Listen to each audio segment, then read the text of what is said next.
Who is the BJP to attack? Are they votaries of Sanatana Dharma? Are they protectors of Sanatana Dharma? What are the virtues of Sanatana Dharma? They are honesty, no injury to living beings, purity, charity, goodwill, generosity, patience, asceticism. I want to ask them, do they have even one of these qualities? Can they ever be Sanatanis? Can they ever protect Sanatana Dharma when their whole activities are unrelated to the virtues of a Sanatani? I mean, can a Sanatani ever call himself a Sanatani if you call somebody corrupt and then make them a chief minister of a state?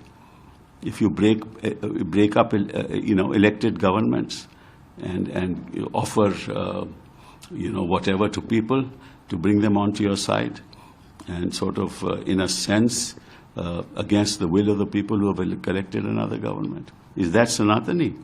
Is it Sanatani to protect somebody who is alleged to have molested, women wrestlers? Is it Sanatani to keep quiet when what was happening in Manipur? What is Sanatani about them?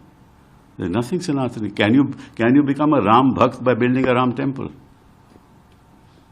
Building a Ram temple is politics. Becoming a Ram Bhakt is purity. Following the precepts of Ram, of Bhagwan Ram. Who are they to call themselves Ram Bhakts or to call themselves Sanatanis? They are far removed from being Sanatanis. Therefore, I challenge them. Please tell the people of this country what one quality of a Sanatani that you have. I mean, people, Bajrang Dal, Monu Manesar, he's in jail for what? For murdering people, right? He's arrested now. And he is their votary. They've never condemned him. Is that Sanatani?